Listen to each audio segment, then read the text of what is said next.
कि निसंदेह आज बिहार की आम आवाम, गरीब मजलूमों में खुशी का दिन है जब कोर्ट ने सीबीआई के तमाम दलीलों को खारिज कर दिया। देश के प्रधानमंत्री बने थे नरेंद्र मोदी जी, उनके ऊपर में भी केसेस थे तो उनको तो ओथ ही नहीं लेना चाहिए था।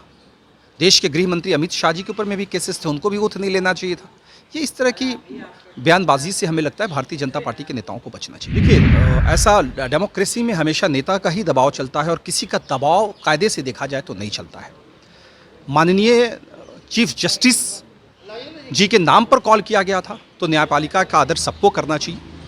उसी पर मामला सामने आया, लेकिन हालांकि तफ्तीश चल रही है और जो भी दोषी होंगे उस पर सरकार। बिहार के डिप्टी सीएम तेजस्वी यादव को कोर्ट के द्वारा बड़ी राहत मिली है। आईआरसीटीसी मामले को जिस प्रकार से जांच चल रही थी और जांच में परेशानी आने की बात सीबीआई कह रही थी और कोर्ट से यह कहा जा रहा था, कोर्ट से यह अपील थी कि तेजस्वी यादव के बेल को रद्द कर दिया जाए और तेजस्वी यादव को जेल में डाल दिया जाए। अब बड़ी राहत जो है कोर्ट की तरफ से मिली है। तेजस्वी यादव को ये चेतावनी भी दी गई है कि शब्दों का ठीक से प्रयोग करें। बात करते हैं हमारे साथ हम के प्रवक्ता दानिश रिजवान हैं, उनसे। तेजस्वी यादव को कोर्ट के द्वारा बड़ी राहत मिली है। निसंदेह ये ज़रूरी भी था।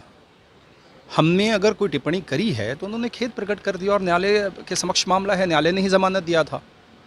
तो ये एक राजनीतिक दबाव बनाने के लिए इस तरह का एक स्टैंड अपनाया जा रहा था, लेकिन आज कोर्ट ने साबित कर दिया कि हिंदुस्तान में हमेशा सत्य की जीत होती है।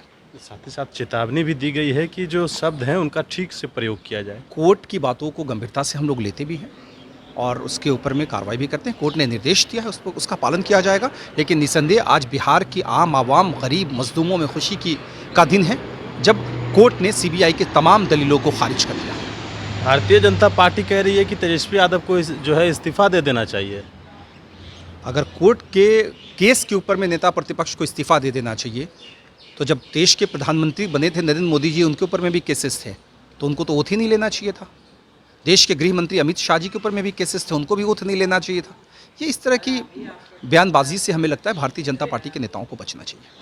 आपने एक मामला कहा है कि मुख्यमंत्री से मांग कर रहे हैं कि पूरे एसएसपी को हटाने की, क्या बात है आखिर? देखिए, 23 जुलाई 2022 को मैंने माननीय मुख्यमंत्री नीतीश कुमार जी को एक पत्र लिखा था और पत्र में गया कि तत्कालीन एसपी आदित्य कुमार के ऊपर में कार्रवाई करने की बात करी थी, मांग करी थी कि वो लगातार अपने पद का दुरुपयोग करते हुए प्रशासनिक कार्रवाई को ठेंगा दिखा रहे हैं।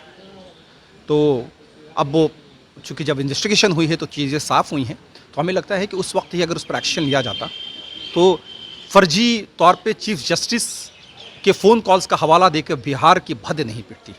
ऐसे अधिकारियों पर हमें लगता है कि सख्त से सख्त कार्रवाई होनी चाहिए और उनको गिरफ्तार करके जेल भेजना चाहिए। लगता है कि बिहार में अधिकारियों का दबाव ज़्यादा है, नेताओं से ज़्यादा अधिकारियों का दबाव है। देखिए, ऐसा डेमोक्रेसी में हमेशा नेता का ही दबाव चलता है और किसी का दबाव कायदे से देखा जाए तो नहीं चलता है। माननीय चीफ जस्टिस जी के नाम पर कॉल किया गया था तो न्यायपालिका का आदर सबको करना चाहिए। उसी पर मामला सामने आया, लेकिन हालांकि तफ्तीश चल रही है और जो भी दोषी होंगे उस पर सरकार कार्रवाई करेगी। चलिए, बिल्कुल। तो ये थे हमारे साथ दानिश रिजवान, जो कि हम के प्रवक्ता थे, और जो हमारे सवाल थे आपने सुने हैं। बिहार के मुख्यमंत्री नीतीश कुमार को इन्होंने पत्र लिखा है और जो तत्कालीन एसपी हैं उनके ऊपर कार्रवाई करने की भी मांग की है। बड़ी इन्फॉर्मेशन के साथ नमस्कार।